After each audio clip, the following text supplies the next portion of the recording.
Hello दोस्तों, I hope आप सब अच्छे होंगे। चलिए स्टार्ट करते हैं आज का हमारा न्यू टॉपिक। ये इकोनॉमिक्स पेपर फर्स्ट की यूनिट 4 है, जिसमें हम करेंगे मैट्रिक्स आव्यूह। इससे पहले हम यूनिट सेकंड कर रहे थे, उसके भी एक दो चैप्टर और रह गए हैं। उसके बाद हमारी यूनिट सेकंड कंप्लीट हो जाएगी।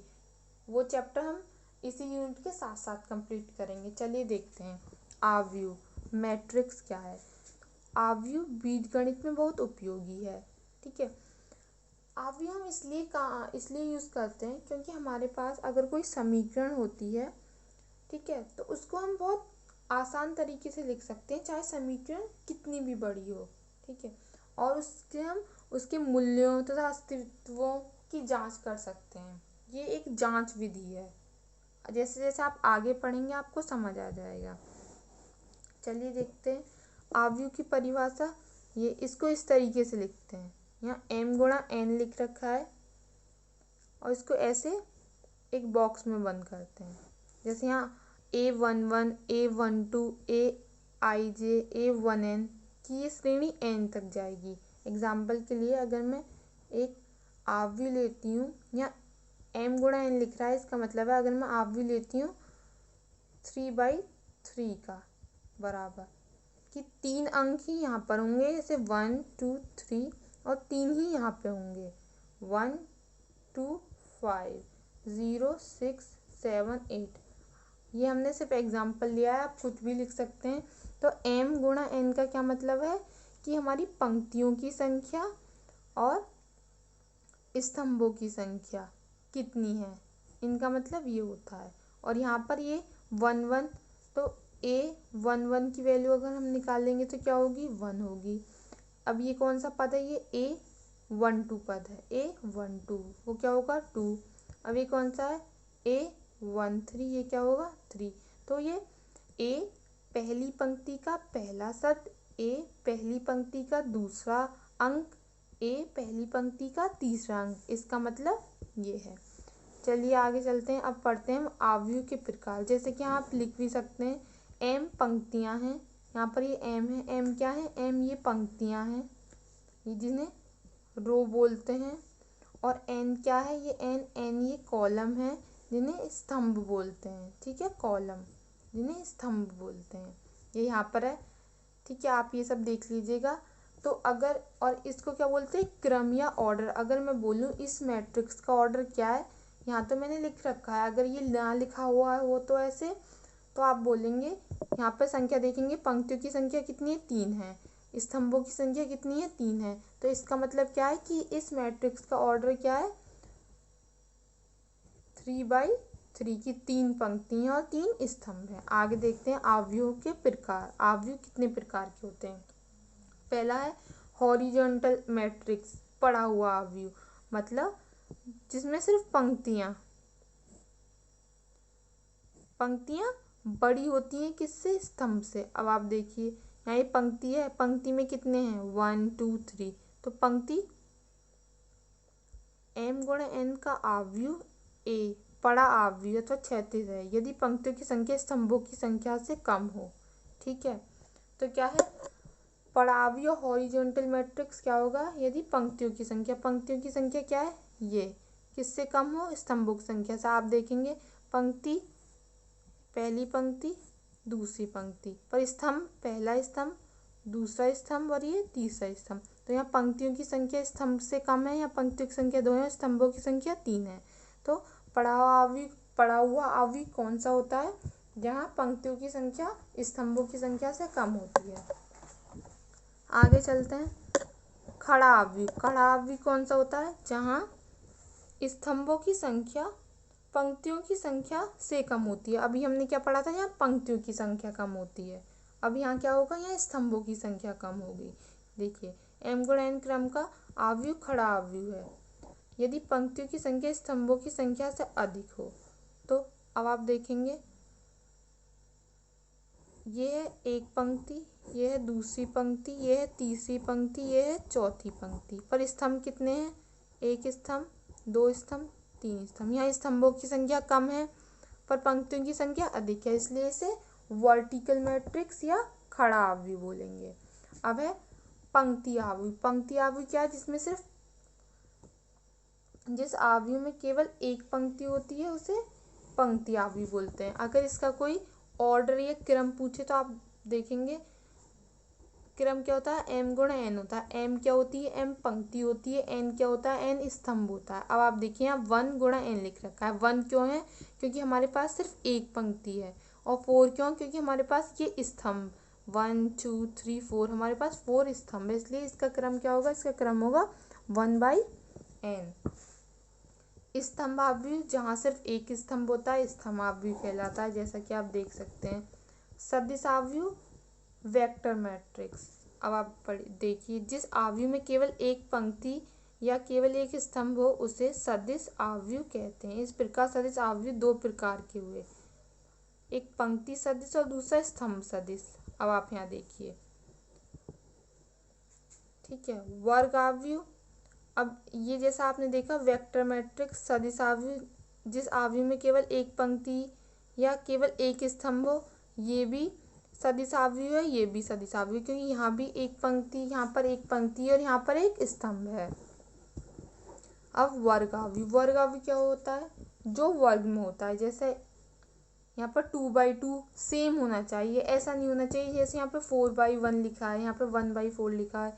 जैसे यहाँ पे 2/2 लिखा है और हमने जो अभी यहाँ एग्जाम्पल लिया था ये 3/3 का, ये भी क्या है, वर्ग आवयव है। तो हमारा ऑर्डर क्या होना चाहिए, हमारा ऑर्डर या हमारा क्रम समान होना चाहिए। जब हमारा क्रम समान होगा तो वो क्या होगा, वर्ग आवयव होगा। जैसे हम एग्जाम्पल के लिए ले सकते हैं, अगर हमें 4/4 का है तो 1 2 3 4 6 7 8 5 6 7 9 2 1 3 4 5। तो यहाँ पंक्ति और स्तंभ समान है, जहाँ पंक्ति और स्तंभ समान होते हैं वो क्या होता है, वर्ग आवयव होता है। ये एग्जाम्पल के लिए मैंने कुछ भी संख्या ले ली है। अब इकाई या तत्सम आवयव आइडेंटिटी मैट्रिक्स, जहाँ पर जो इसके विकर्ण होते हैं वहाँ पर अगर सिर्फ एक हो, हर विकर्ण में ये क्या बोले जाते हैं, ये विकर्ण बोले जाते हैं, ठीक है। प्रमुख विकर्ण के अवयव एक हों, जैसे यहाँ पर I2 का ये दे रखा, I3 का ये दे रखा। अगर मैं I4 का देखूँ तो 1 0 0 0 0 1 0 0 0 0 1 0 0 0 0 1। तो यहाँ पर ये जितने भी विकर्ण हैं उसमें क्या लिया हुआ है, वहाँ पर सिर्फ 1 1 लिया हुआ है।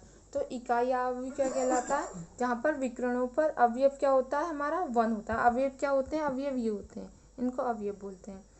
शून्यावयव, जिस आवयव में कोई ना पंक्ति हो ना संख्या हो, बस शून्य हो। इसको ऐसे भी लिख सकते हैं और इसको सिर्फ ऐसे भी लिख सकते हैं। वो क्या होता है, शून्यावयव होता है।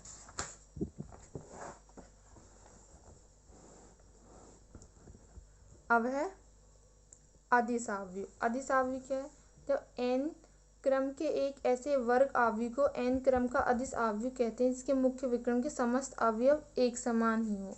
अब ये शायद देख के आपको समझ में नहीं आएगा, पर आप ऐसे समझ सकते हैं जिसके मुख्य विकर्ण के सभी अवयव समान हो। जैसे यहाँ पे लैम्डा बराबर अगर मैं 2/2 का ले लूँ, a 0 0 a लिख दूँ, तो यहाँ पर जो ये विकर्ण है ये क्या है, ये समान है।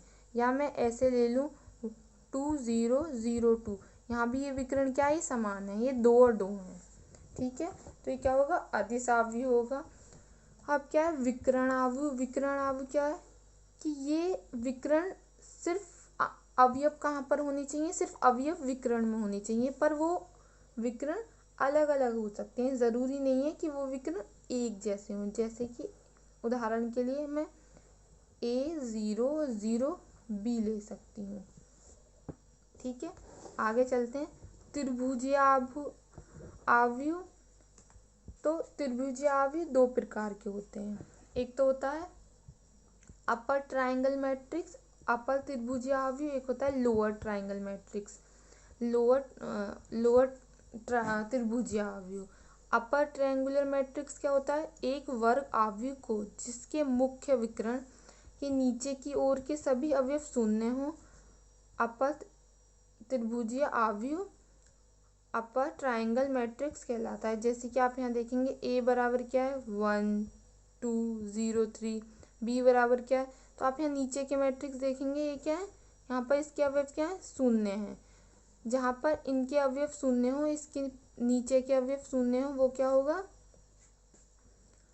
वो अपर ट्राइंगल मैट्रिक्स होगा। और लोअर ट्राइंगल मैट्रिक्स क्या होगा, जहाँ पर ऊपर के अवयव शून्य हो। क्या हो, ऊपर के अवयव शून्य हो। अब है परिवर्ताव्यूह। परिवर्ताव्यूह होता है जब हम पंक्तियों को स्तंभों में बदल देते हैं। क्या करते हैं, पंक्तियों को स्तंभों में बदल देते हैं। देखिए जैसे, और उसको किससे प्रदर्शित करते हैं, ए की पावर टी से। किससे करते हैं, ए की पावर टी से। जैसे यहाँ पर ए को कैसे लिखा है उन्होंने, इसकी पंक्तियाँ क्या थी, 5 1 2 3, तो इसको हमने स्तंभ में लिख दिया 5 1 2 3। ऐसे यहाँ पर इस वाली पंक्ति को ऐसे स्तंभ में, और इसको ऐसे, जो लेटी हुई है उसको हम खड़ी कर देंगे। जैसे उदाहरण के लिए अगर मैं 2 3 4 5 6 7 8 5 6 लिख दूँ, तो ये अभी जो लेटी हुई है उसको क्या, उसको सीधा लिख देंगे 2 3 4, ये वाली को 5 6 7, ये वाली को 8 5 6। तो ये क्या हो गया, ये परिवर्ताव्यूह हो गया। ये ए है तो इसको क्या बोलेंगे, इसको ए की पावर टी बोलेंगे या ए डैश बोलेंगे। ठीक है। अब है सममित आव्यूह। सममित आव्यूह क्या होता है, यदि किसी वर्ग आव्यूह की पंक्तियां तथा स्तंभों में परस्पर बदलाव इस प्रकार किया जाए कि प्रथम पंक्ति प्रथम स्तंभ, द्वितीय पंक्ति द्वितीय स्तंभ, आदि आदि, और इस प्रकार बनाया नया आव्यूह मूल आव्यूह के बराबर हो। मतलब जो अभी आपने जैसे सीखा कि हमने इस आव्यूह का परिवर्त आव्यूह निकाला, अगर एक आव्यूह का परिवर्त आव्यूह उसी के बराबर होता है तो वो क्या होता है, वो सममित आव्यूह कहलाता है। जैसे अगर मैं 1 0 0 1 लूँ, ठीक है, ये है एक आव्यूह, और इसका परिवर्त आव्यूह ए की पावर टी बराबर होगा, ये लेटी हुई लाइन को खड़ी हुई लाइन में बदल देंगे। तो आप देखिए ये और ये सेम है, तो एक आव्यूह का जब परिवर्त आव्यूह बराबर होते हैं तो वो क्या कहलाता है, वो सममित आव्यूह कहलाता है। जैसा कि यहाँ पे उदाहरण में भी दिया हुआ है, ए आव्यूह है 1 2 3, ये पंक्ति को स्तंभों में बदल दिया, और ए बराबर ए की पावर टी है, आप देख सकते हैं। अब है विषम सममित आव्यूह। विषम सममित आव्यूह क्या है, अगर हमारा कोई ए आव्यूह है वो उसके माइनस के परिवर्त के बराबर हो, कि हमने उसका परिवर्त किया है, पंक्तियों को स्तंभों में बदला है, और वो क्या है, वो हमारा माइनस में आया है, तो वो क्या होता है, वो विषम सममित आव्यूह होता है। जैसा आप देख सकते हैं यहाँ ए है 0 -4 4 और 0, बी बराबर क्या है, ठीक है, यहाँ पे ये बी, यहाँ पे बी दिया हुआ है, ये दूसरा एग्जाम्पल है। अब इसी को आप परिवर्त करिए ए की पावर टी, तो ये लेटी हुई लाइनों को खड़ी हुई लाइन में बदलेंगे आप 4 0। आप देखिए माइनस यहाँ है, इसमें अगर हम माइनस कॉमन ले लेंगे, इससे हम माइनस से मल्टीप्लाई करते हैं ऊपर और नीचे, ठीक है, तो -0 लिखने का कोई मतलब नहीं होता। ये क्या हो जाएगा, ये -4 हो जाएगा, और ये क्या हो जाएगा, ये 4 हो जाएगा, और ये 0 हो जाएगा। तो हमने क्या करा, हमने माइनस से मल्टीप्लाई करी है ना, तो माइनस यहाँ आ जाएगा, और हमारा ये ए की पावर टी क्या हो जाएगा, ये माइनस में हो जाएगा। तो ए बराबर क्या होगा, ए की पावर माइनस के ए की पावर टी। आव्यूहों की समानता, इक्वलिटी ऑफ मैट्रिक्स।